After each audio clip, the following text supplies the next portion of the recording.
Welcome, fellow Bible readers, learners, and knowledge seekers. This is the third episode of the Word the Faith podcast. On this podcast, we share our life experiences, our struggles, our strengths, and accomplishments. We share our shortcomings and our journeys through life.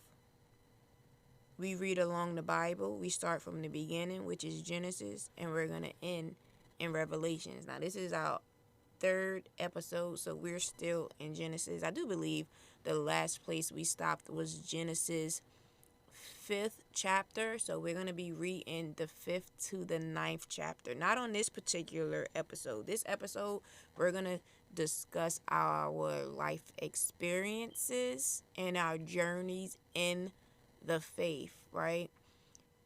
I think what I'm going to do is when I'm reading a chapter, a book in the Bible, I'm going to name that as a season, like season 1, season 2. So the first season is the beginning. That's the name of the season. And what I'm going to do is when I add it to Spotify or other podcast platforms, it's just going to be an add on to. Now, I know that's how you do it on Spotify. I don't know about the other ones yet. I'll figure that out. I'm still new to this. I'm literally spanking brand new. I have a microphone hooked up to my phone. I don't know how to do all the other equipment, but we're learning along the way, right? First of all, I want to ask, how was your week? It's Thursday. Tomorrow is Friday. For those who got to get up and go to work, y'all really need to be going to bed. What time is it? Because I'm pretty sure it's late in the evening. At the moment, it is set. Well, it's 7:55. That's late for me. Once it hit dark outside, it's time for me to go to bed, right?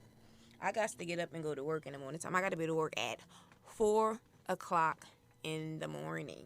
So I'm going to be going to bed within the next 45 minutes to an hour. So hopefully this episode isn't going to be long. Again, today we're going to be focusing on our life experiences.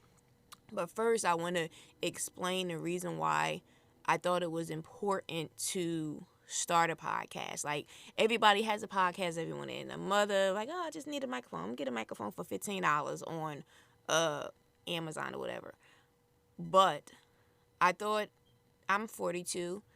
Even though 42 is still young, I started living a life of responsibility and having weight struggles and hardships on my shoulders since I was a child. Like, I was really, really young when I had responsibilities. Like, I've personally never seen myself as a child. Even being in a child's body, I've never seen myself as a child. So, because I've never had a child's non-responsibilities, I guess, for lack of a better term, right? I've never had the joy of a child. I've never had the happiness and the freeness of the child, and the being naive, the naivety of a child. I've always had experiences laid upon me, and from a young age, like, I knew who the Lord was. I may not have a great understanding in my childlike mind, right? But I knew who the Lord was. I fell a lot. Like, I fell a lot, and I think it's through the grace of the Lord that I'm still here. You know, I'm still here, and I'm able to say at this moment that I'm happy, right? That I have joy and I have contentment. But it's important to share life journeys and experiences with people, even though there's a culture. I think personally there's a culture in the church where if there anything bad that happens in the church, if you have negative experiences in the church, it should stay within the church, right? It should go to the elders of the church, and that's it. It shouldn't go anywhere else, because you talking about your experiences may lead others astray, and they put that responsibility on you. I think it's important. I personally think it's important to share your experiences that you had in the faith, in the church, whether they're good or bad. Everything may not be bad, right? You had some really good experiences in the church, but I think today's, as of 2023, the church is a toxic place. Now, I'm not saying all, right? But the church as a whole is a toxic place. And if we don't share our experiences with each other on the things that happen, then the generations that's coming after us, right? They don't know what to look for. I don't want people going into a building with human beings and thinking that they have found innocence, or they have found it all, right? I don't know how to put it into words, but I don't want them being naive. Let me just put it that way. I don't want people going into a building filled with human beings that's having the same struggles as they're having, going into it with this naive sense of the elders of the church, or the older people of the church, or just the members of the church in general are better than, or they don't lack sin, you know. So anyway, I'm gonna share some experiences that I have, and one in particular is a very harsh experience that I've learned being in a cult, in the organization of church, right? Because that's what it is. Church is an organization. They funnel a lot of things. They funnel money. They funnel youth. Like, they funnel a lot of things through the church. And church is big business. A lot of people get into the church for business purposes. It's not like it's something where a lot of people don't have a calling, but they have the gift of gab. They have a amazing mouthpiece, and they see the church, and they see people's wantingness and the need to be closer to the Lord, right? And they take advantage of that, and they use that for money. They use it for a lot of things that's not godly. So I had an experience in the church that I think it's important to talk about, especially for young people and young girls that are in these organizations or cults. Because I was in a cult. I was in a cult for many, many, many years. Now, every experience I had in this cult wasn't bad, right? Because who would stay in a cult if every single experience you have in that cult is bad? But it's a cult. It's recognized as a cult by the United States government, recognizes it as a cult because that's what it is. The idolatries they have for what a woman's role, what a man's role is really sick, and the things that go on in it is sick. Like the memories I have, like during that time, like, I was broken. When I left, I was so broken down. And I actually married one of the elders of the church. So when I left that toxicity, I was broken down to my core. Like, I was really, really broken. Like, I did not recognize me. My family didn't recognize who I was. Like, I was just broken down. Remember, I've never seen myself as a child because I've always had adult responsibilities put on me, right? Whether that's, I don't even want to say babysitting, whether that's taking care of a child as a child. Because babysitting is different than taking care of a child. Babysitting is, you watch your little brother for an hour or two while your parents go out on date night or whatever. That's babysitting. Having responsibility as a child is waking up to get ready for school and not having a choice but to get your sibling up, wash them up, wash their face, make sure they're dressed, going to the laundromat and washing their clothes while you're washing your clothes, like calling PSE&G to say, please don't turn my lights off, because those are responsibilities that a 6 or 7-year-old really should not have. Those were a lot. So as a child, I found it hard to relate to other children.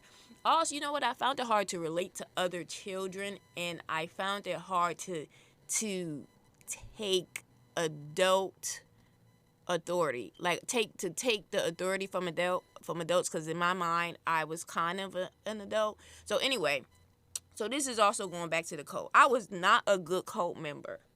I don't even know how I became a cult member. Like, I don't know. Well, I know how. Like, I was looking for the Lord, right? And I was young, and I was so lost, and I was going to these different types of churches, and my spirit just didn't fit well there.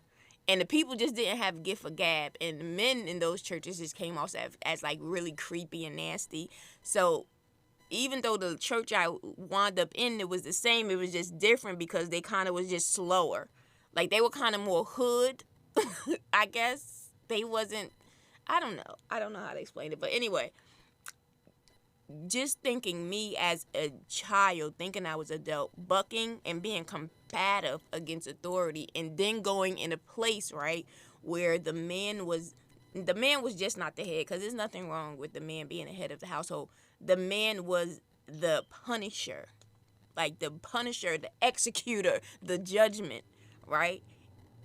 And me going into into this particular church as a single female, not interested in the men at first, because I married an elder, right? But I wasn't interested in the men of the church, because it was just like, that's not what I was there for. I was there to get the word of the Lord. But anyway, let's get to my story time.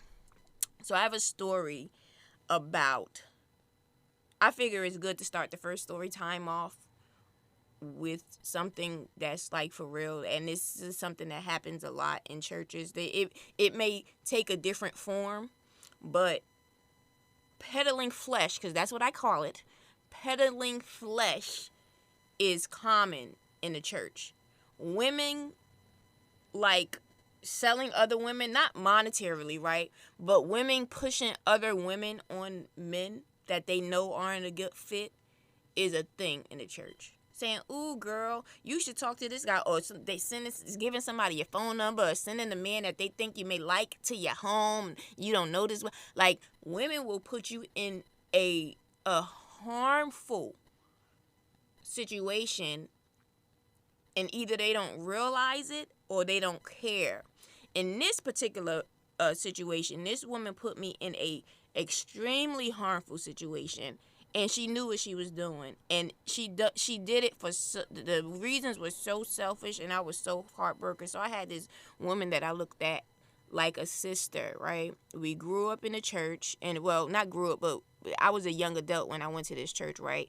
I knew her for a few years. She was actually married to someone that I went to elementary school with, because he wound up going to this church too.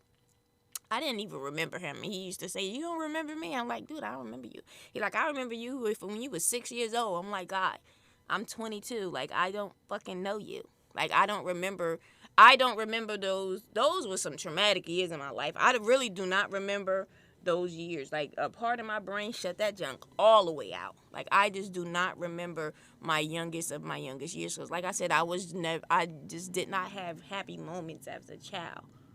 Not really. Like, I don't remember those years. So, she was married to this guy. A small summary, she was married to this guy. They were married for a few years. I don't know if they were actually married, but in this particular church, if you had sex with somebody in the church, then that means you guys were married. This was their way of not having to go get a piece of paper, because they would say, "Well, it's just a piece of paper." But they're not explaining that piece of paper also give you benefits and security as a wife. So they would say if they had sex with you, then you were now theirs. You belong to them. You were their wife. You can't have sex with anyone else. Now, they could go do what they want to do, but you as a woman are not allowed to be with anyone else once they stick their penis inside you and come inside you. And they really push no birth control, no condoms. Right. So this woman was married to this guy. They had children together. They had two. She had an older son, right? I don't think that was the dude wasn't the dad, and he let her know, like, "I ain't that boy daddy." But he had two other children with this woman that I felt was my sister. Now, he was looking for a second wife. I was not interested in that. I didn't even see him that way, because, like, you're married. I don't care if you're into having and that's another thing at the church. These type of church, when they want a second wife, it don't matter if you want to be a second wife. You are going to be a second wife to them if they choose you. Your choice in the matter is really irrelevant. Is like really irrelevant. You can say, "I don't believe in that." As a woman, they say it don't matter. As a man, I said, "This is how it is. You're going to be my second wife. If I stick my dick in you, whether you want it or not, you are my wife." Right? So, this particular time, we did our regular thing. I went to her house. She went to my house. Now, it was during this week, she called me to her house quite often, right? But I would bring another woman from the church. She didn't invite the other girl, but I didn't think anything of it because we all hung out together. One time